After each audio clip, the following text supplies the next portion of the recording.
So I guess I look at it from the perspective, my personal opinion is that everyone should have roots and wings. So I think my kids have strong roots. We love where we live. We built a beautiful home and we love living here. And they have wings. So we travel quite frequently. We take them to new places. We expose them to new people and new cultures.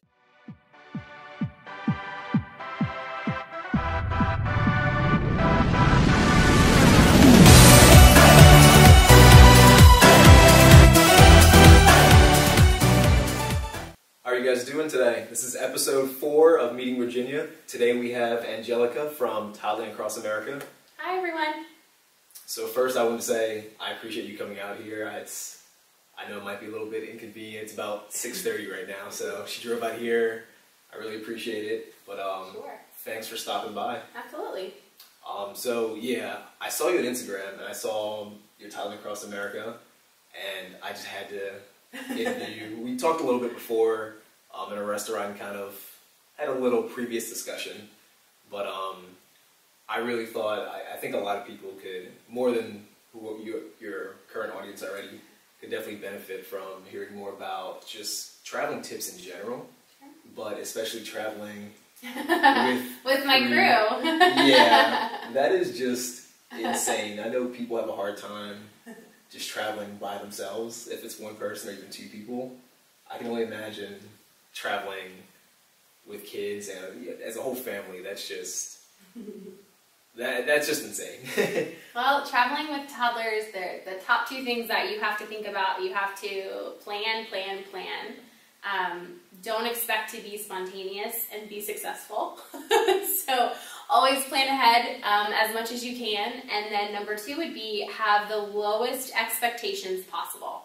So know what you want to do, get excited about where you want to go, but then understand that you just might not get to do it all. So those are our kind of top 2 tips that we give everyone, and then just have fun. And don't forget that new things, exciting things might pop up along the way, and enjoy them. And remember, your kids are happy with a playground down the street anywhere. So it does, you want to go see the big things, they're going to be happiest with the little things. You have to find the balance.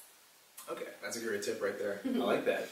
Okay, so I actually wanted to start, how did you even begin this whole business? Because just the thought of being able to just travel with your family and kind of just stay at these places all the time, I think for many people is kind of just mind-blowing.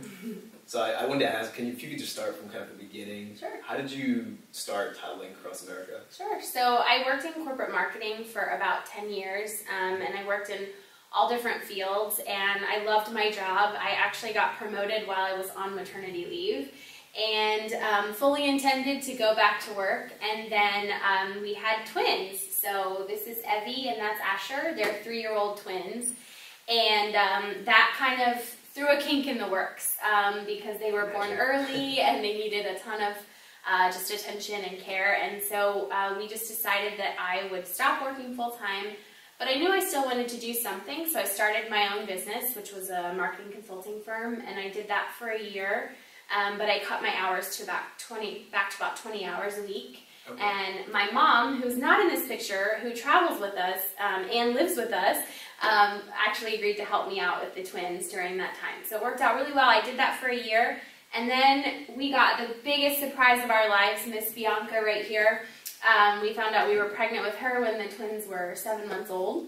Okay. Wow. And that kind of threw an even bigger kink in the works. So I actually stopped working, which I have not done since I was 14 years old. I've had a job since I was 14. Okay. So I love being a mom, and that's enough of a job. And for all you moms out there, girl, I feel you. But I just knew that I needed something a little bit more. So I was scrolling, as we all do, through the gram world, and I came across a sponsored ad, which I know a lot of people hate sponsored ads, but I actually like them because they tend to point to what I'm looking for. And it was for a family travel group that they're bloggers, and they travel 150 days a year as travel bloggers. And they were basically advertising, as so many travel bloggers do, a free course to learn how to do what they do. And I'm a big fan of webinars and courses. I take them all the time for all kinds of random things. So I decided, well, let me just check this out. So it was completely random. I'd heard of travel blogging, but never considered it. It was never something that I was interested in. So I took this course, and she pretty much kind of laid out the steps to do what you need to do. Now, I think the average person who wants to just start a travel blog with no marketing background, there might be a lot more to it than expected, but because of my background and the experience that I have, I was able to test it out. So I thought, well, you know what? I want to take my kids on a vacation this summer. Let's go for it and see what happens. That was my only intention. I did not get into this planning to start a business, planning to do this full-time or anything else. And so I followed her steps, and I did what we call pitching, which is basically kind of cold emailing the marketing person for a hotel or a resort or a destination or something like that, and explaining what we bring to the table. So, you know, I said, here's all my experience. I'm a for real person. Check me out on LinkedIn. And oh, by the way, we travel with 3 toddlers. And yeah, so we got our first trip. And that was awesome. We went to Pigeon Forge, Tennessee, which is, a lot of people don't know, it's right outside of Gatlinburg, and we had a fantastic time.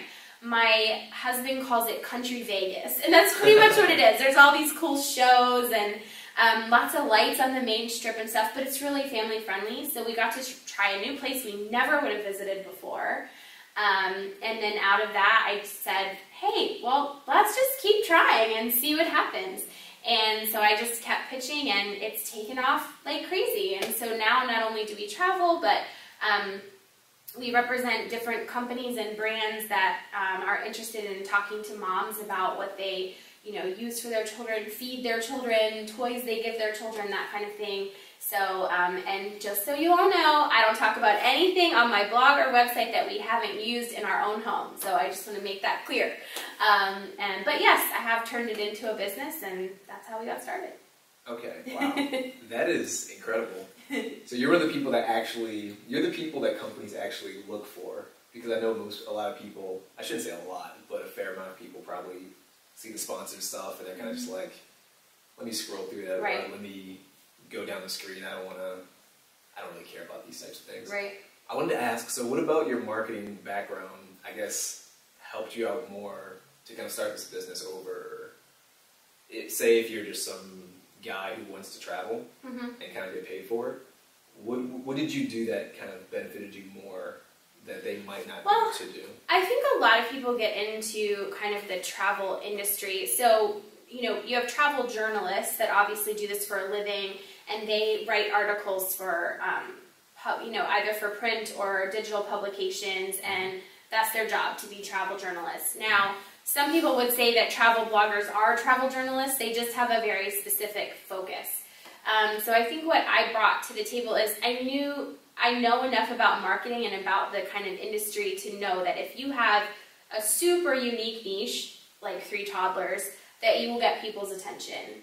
So I think that if I had just been average single lady looking to travel full time and turn this into a business, it might not have taken off as quickly. I'd like to believe that my phenomenal writing would have done it, but you know, I'm not that naive. So I knew that we had a specific niche, and I knew that people, that moms and dads and caregivers out there were going to want to know, can I really bring a toddler here? So that's what we focus on. Everything that I write about is specifically about staying in this hotel with a toddler, or what can you see before nap time, or where can you go that mom and dad are going to get an awesome meal, but the kids are going to enjoy it too. So everything is really specific to my niche. I don't really break outside of that. I am going away in June for a girls' weekend, which is new and different. But other than that, most of it sticks to toddlers. And then I think with my background, I have a lot of experience in communications. I have a lot of experience in PR. So I think just writing that pitch email, writing that subject line to get somebody to open it, I have a lot of experience crafting that. So I think that definitely helped me get in the door with that kind of thing. And then being very clear about what I'm offering the business. So I think a lot of people get into this and they're saying, oh, well, I have this many followers on Instagram, so obviously you want me.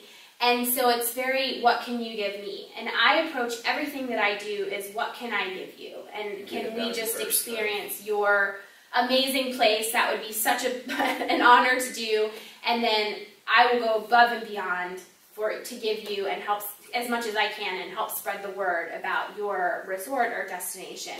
So I don't lead with, this is what I want. I lead with, how can I help you and what can I offer you? And then I link back to my LinkedIn profile so that people can see that I come to the table with over 10 years of real experience in education. Okay.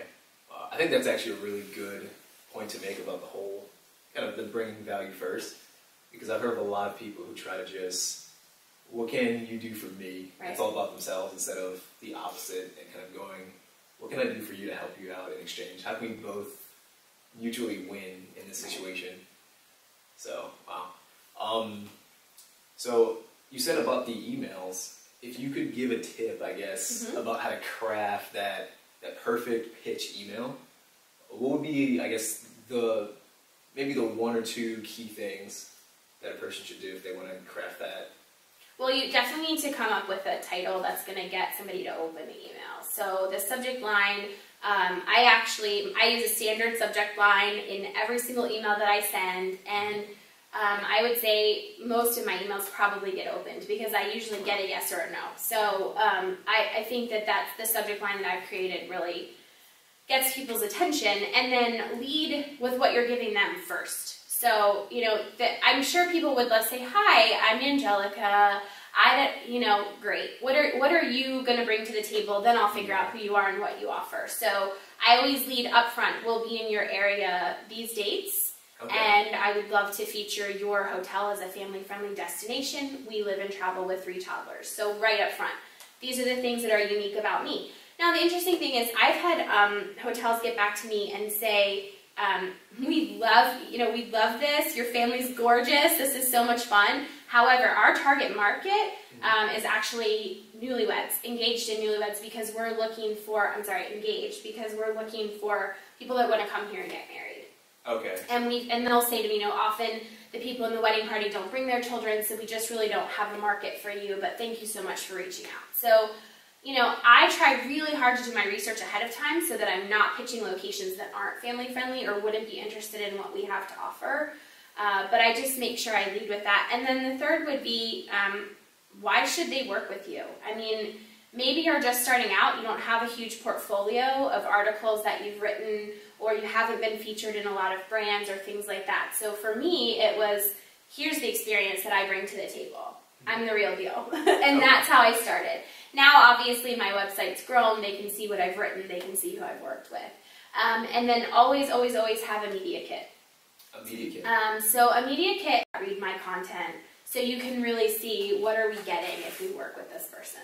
So you're making it a little bit easier for them to kind of... Right, exactly. I mean, and even if somebody were to go to my Instagram account, they're not necessarily going to have the time to click on the last 5 posts and see who's commented and how many, that kind of thing, or how many men, how many women. So I just kind of make that really easy for them to find. Okay. How long have you been doing Toddling Across America? Toddling Across America, my 4th baby will be a year old on July 1st. Okay, you have 4 kids? No, this is my 4th baby. Oh, okay. Yeah, I asked my husband for a 4th. He said no, so I decided to start the business instead. So, yes, we'll be a year old July 1st. Okay, wow. So when you first jumped into it, was it kind of just jumped into it immediate success, or was it kind of... No, it wasn't. I mean, I would say from my original goal, which was to take a summer vacation, yes, it was immediately successful. We got to take a summer vacation at a beautiful place. My kids had a blast, and it was really fun. As far as what my, now my long-term business goals are, I still think that we're successful, and I'm happy with where we're going. I don't have huge dream. I don't want to have 1 million followers. I don't, that's not my goal. If it happens, great. If people want to follow our family and our crazy adventures, I'm all for it. But I really I enjoy giving my kids these opportunities. So if this business opens those doors, then I'm excited to do it. Okay. Speaking of that, I actually want to ask you a question. How do you feel about, I guess, allowing kids to have more travel experiences. I know that's a big thing nowadays where everyone's pushing, you really should be traveling, especially as you're younger. It gives you more experiences, it lets you be kind of more cultured and have different influences impact you. So how would you, I guess, overall rate kind of that logic? So I guess I look at it from the perspective, my personal opinion is that everyone should have roots and wings. So I think my kids have strong roots. We love where we live. We built a beautiful home and we love living here. And they have wings. So we travel quite frequently. We take them to new places. We expose them to new people and new cultures. Especially where we live here in Loudoun County, it's a bit of a bubble. Obviously this is a very affluent area. We're very blessed to live here, but I do want them to see other parts of the world and meet other people. It's very interesting to me. So my husband is 100% Japanese, my children are biracial, but they still, honestly, they don't even see a lot of people with a different color skin than they have. They're just not exposed to it, and it's no one's fault, it's just where we live. So and it's very cute. My daughter, we were walking the other day and she walked up to a gentleman and she said, "You have chocolate colored skin and the coolest hat I've ever seen." And it was, and I love that because that's just their innocence. That's who they are. And I want them to just be comfortable with everyone in every situation. Also, it gives them a little bit more independence because when we travel, we go to new places, they get new experiences, we might give them a little more freedom here and there. So I think at really young ages, it gives them more independence. Now granted, they're very little. I don't take my eyes off of them. I don't let them run free. I have very little kids. But as they grow, we hope to do more and more and more and expose them to more and more and let them see other things. My husband was born and raised in Brazil, so eventually we'll do some more international travel, and they speak 2 languages. My kids speak 2 languages. So I just think if anything, if you can give them the opportunity to go new places and try new things, I think it just opens their world to be able to say, hey, the world's not as big as I think. And for me, if they think the world is a small place, then it's theirs for the taking, right? Yeah, so that's kind of how we hope to raise our kids. Okay. Wow. I like that philosophy a lot. I like the roots and the wings. I've never heard that, but I'm definitely going to steal that. Feel free. So I wanted to ask, I know I personally have a lot, I shouldn't say a lot, but a fair amount of friends that have very small children around the age of 1, 2. Some of them are pregnant and having kids. Some of them just had kids. What would be a good, I guess, preparation tip for those moms and dads too, the whole family, if they want to take a trip, but they're kind of on the fence because they might be, I have a kid, I don't know if I should bring my 2-year-old or 1-year-old on this trip. What would be, I guess, a really good tip to kind of prepare them and maybe even ease their mind? So one of the things that you'll see on my website that I joke about all the time, traveling with babies and toddlers is like picking up your entire life and taking it somewhere else. So I think prepare yourself that you're not going to go on a vacation. You're still going to have your everyday life. They're still going to wake you up so early, and they're going to struggle to go to sleep because it's a new place and it's a new environment. And I would encourage them to try and keep as many of the really solid routines in place as they travel. But I think the other thing is to remember, your kids are going to be there whether you're at home or you're somewhere else. So why not take them somewhere new and experience something new as a family? You're still going to have that same day, whether you have that day at home or you have that day in a new, exciting place with maybe warmer weather or better views. So I think, you're going to live your life. You're going to have those days. There are good days and bad days. And sometimes, for instance, we just went to Annapolis, Maryland. We were invited by the local tourism board to visit for Maryland Day, which is an annual celebration of basically the founding of that state. And the second day of our trip, everyone woke up sick, and we went out in the morning, we did some exploring, and then we just had to kind of take it easy for the rest of the time, because everybody was just sick, and that's how it was. And so we would have had that day at home either way, but we got to have that day in a place where they got to go on this really cool tall ship that was docked in the inner harbor, and just things like that. So I guess my number one tip is, just remember that the days are going to happen either way. And know your kids. Don't expect that you're going to take your kids to a restaurant 20 minutes before bedtime and not have a horrible experience. So just for me, it's be realistic. Don't expect them to be flexible. Don't expect them to be able to not eat when they normally eat or not eat when they or sleep when they normally sleep. Sometimes we arrive late to a hotel and we know we have to pick carry out up on the way into the hotel because there's no way we're going to make it to dinner. So just be realistic and don't expect your kids to be as flexible as we are as adults. Okay, that's a good tip. So speaking of the trips, I want to ask, I guess this is kind of a two-parter. What was your, if you don't mind me asking, your best travel experience and then your worst travel experience? So, as a whole, I would say our best travel experiences are in places that are just so unexpectedly amazing. We have been so blessed to experience new things that we just didn't know existed that have blown our minds.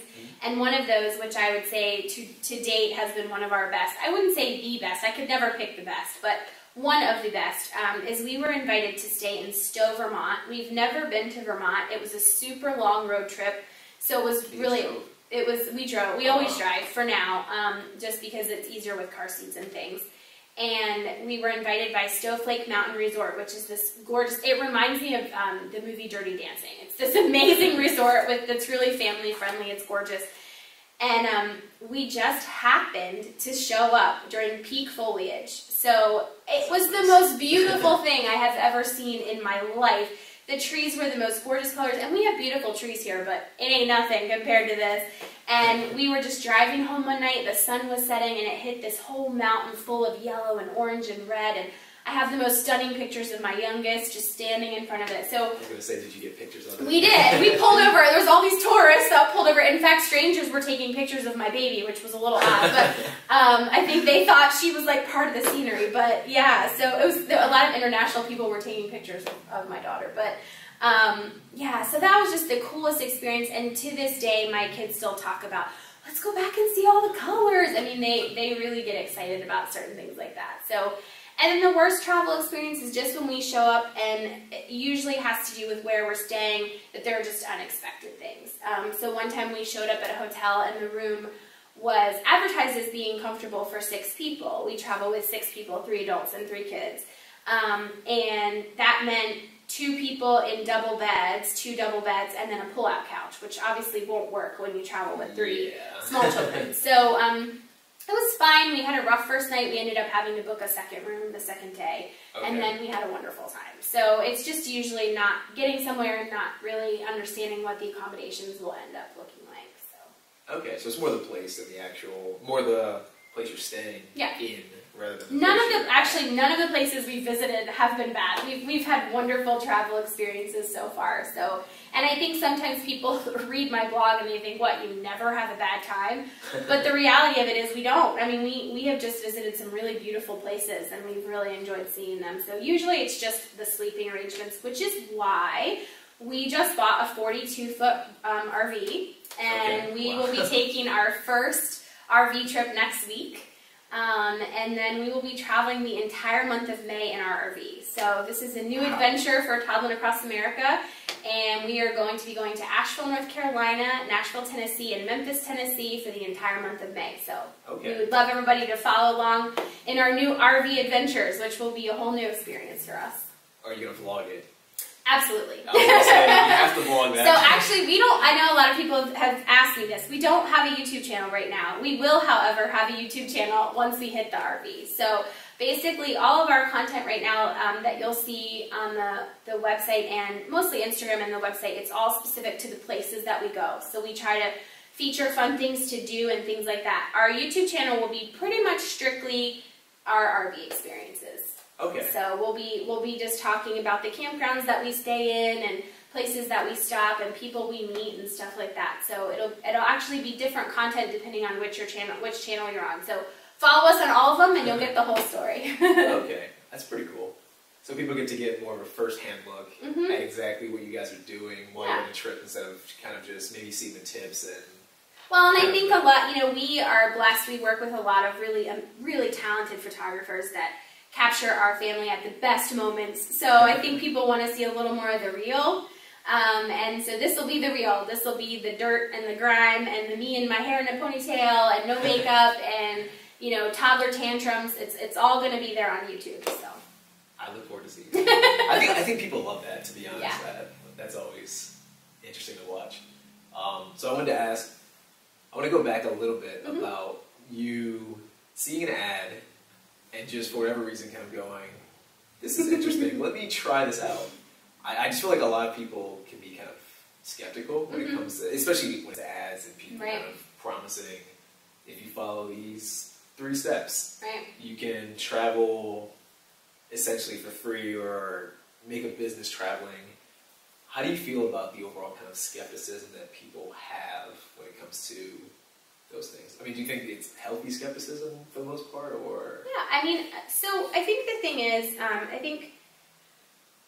I guess my philosophy there is that if you don't trust somebody, why are you following them in the first place? So, you know, don't follow my family if you don't trust me. There's no reason to trust me, and there's definitely no reason to take my recommendations if you don't trust me. So I try to put that foot forward of, this is my business. I make that very clear. If you know, from day one, I have posted sponsored content. So everyone knows that this is my business. This is not just my everyday life, it's my business. It is my everyday life, but it's also my business. So I'm very straightforward. I don't try to hide down in the hashtags if it's an advertisement. I make it very clear up front. But if you don't trust me, don't follow me. You know, I don't want people following me that are trying to pick me apart or figure out if I'm lying, which I don't. We use these products in our home. One thing I will say that I'm working on right now, certain companies that we work with, I'm trying to develop long-term relationships with them. And I think this is a big marketing trend coming up for 2019. I'll put on my marketing hat and talk about that for a second. In the influencer business, in the marketing industry, a lot of people in 2018 did kind of these one-off relationships. We'll hire you for this particular moment in time, for this photo, for this video, and then that's it. And so in 2019, people are moving into developing long-term relationships so that you can see that this is something someone uses in their home every day, or this is something that someone uses in their RV monthly, or what have you. So I think I'm looking for opportunities now where I can develop long-term relationships with brands that I trust, so that my followers that trust me know that I trust the brands that I'm working with. So I think that's kind of a transition in general, kind of in this, in influencers as a whole, not just travel influencers, and that we'll move into in the future. But yeah, if you know, I get it. Sponsored posts, sometimes I see sponsored posts, I'm like, really? I just want to see so-and-so's new baby. That's why I'm on Instagram. And I get that. I totally get that. So, I mean, at the end of the day, in order for us to go and do all the fun things we're doing and share the tips that we're sharing, we have to have an income in order to do that. Yeah. Unfortunately, we're not independently wealthy. I wish we were. So, you know, this is how we support this business and how we support this life. So yes, but I do think you need to trust the people that you're following. I am 100% positive that there are people that get paid to do advertisements and things that don't use the product or don't believe in what they're using or what have you. That's not me. And people will message me and say, wait a minute, have you actually done this? And I'm like, yes, and here's all the things we found out. So yeah, I don't talk about things that I don't actually use or believe in. Okay, that's great. I mean, to be honest, I see a lot of, it's kind of weird because you kind of know.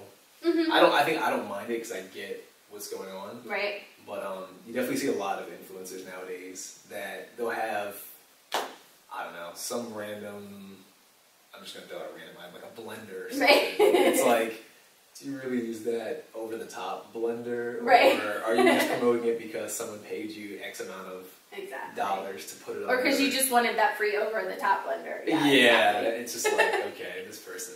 I think the other bad part too is when you see it too much, where like you have one person and 20 of their posts in a row are the exact same product, and it's just like, okay, we get it. It's a good product. One day I might buy it. Yeah. Not right now. Right. But yeah, so that's great that you use the items. Yes, I use them. I don't talk about them unless I like them, unless they're things that my kids like. especially toys, because we're very picky about toys. So we get offered a lot of things I turn down. So yeah, it's just stuff that we would definitely have in our home. Okay. Speaking of toys, I'm gonna kind of deviate a little bit. Yeah, sure. Have you heard about the one YouTuber? I don't remember the channel name, but I think he makes over $1 million. Ryan Toys Reviews. Is that what it is? Mm-hmm. Okay, yeah, I heard about him recently. I saw some guy do an interview and he talked about it and I was like, wow, this guy, this kid, I guess family makes over $1 million reviewing toys. And now he has his own toy line. Really? Mm-hmm. Wow.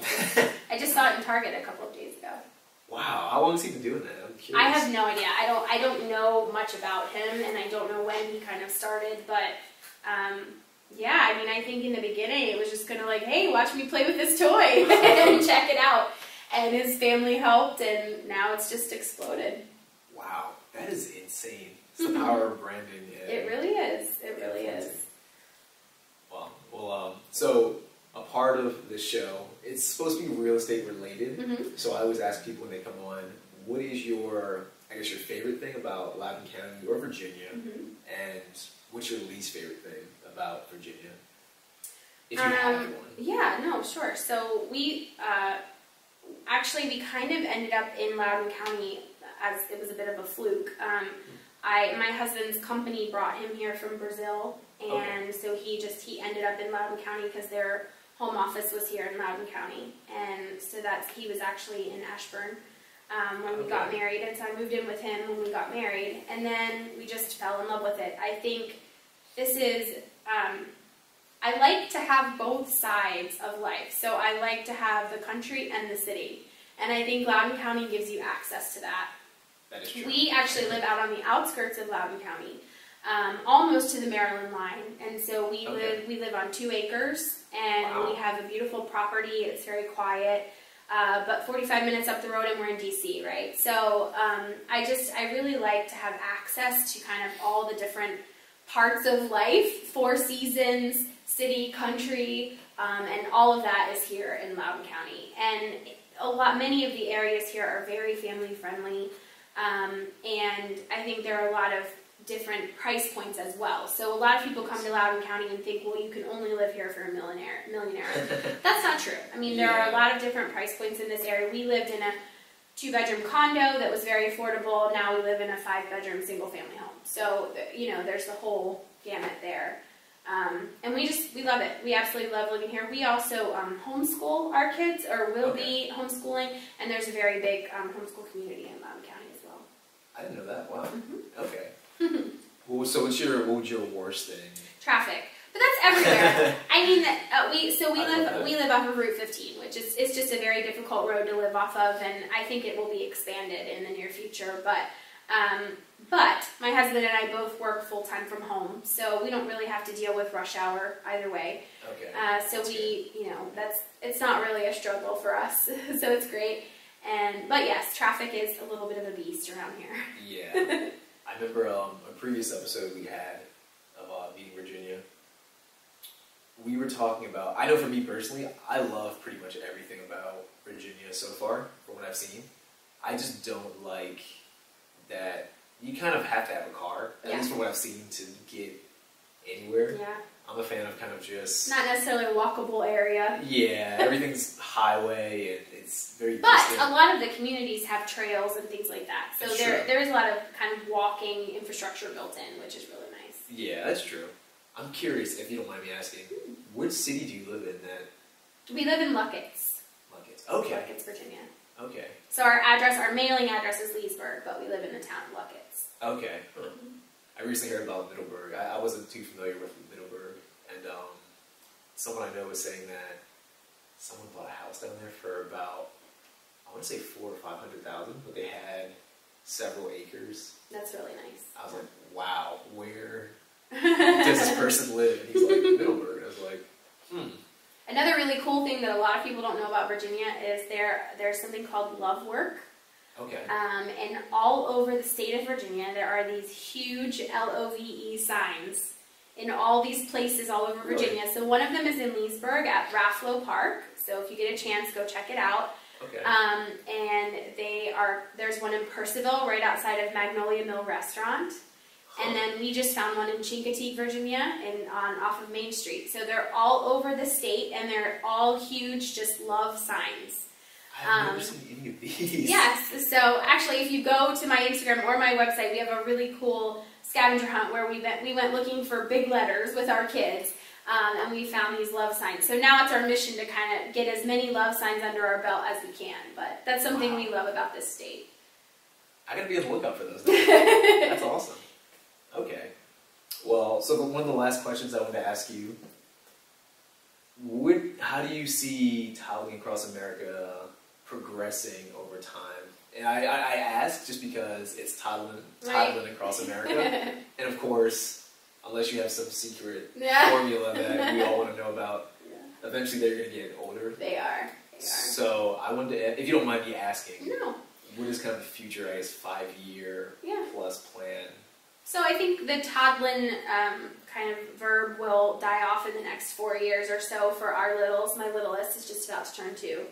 And I think I have 2 things in mind. If we have enough loyal followers and enough people that like what we're doing, we'll just leave it alone. And that'll just be our brand, and I'm not really going to worry about it that much, honestly, because I think if you've built up an audience that loves your family, they love your family no matter what, and that's kind of how it goes. I think we will probably eventually I will branch off and ask other family travel brands if they would like to guest post and things like that, so that we can continue kind of that young family aspect as my kids get older, and we'll have that opportunity. And then also we see ourselves in 5 years expanding more into international travel as well. So we may have to, we may have to grow the brand, or change our brand, or move on to some, we may sell this brand and start a new one. But we'll see. We'll see kind of where we go and where it takes us. Okay. All right. Well, Angelica, I appreciate you coming out here. Absolutely. This was fun. Thank you for having me. No problem. Well, thank you for coming on. Thanks so much. All right, hope you guys enjoyed this episode. This has been episode 4 of Meeting Virginia. Actually, I wanted to ask, Toddling Across America, that's you on every single platform? Yeah, Toddlin Across America. We're twitter.com/ToddlinAcross. I'm not a huge tweeter, so that's not the same, but the rest of them are all the same. Okay. Yeah. All right, so go follow Angelica. Go follow her kids, her husband, on all the platforms. Thank you for coming on again. Absolutely. Hope you guys enjoyed this episode. Take care, guys. Bye-bye.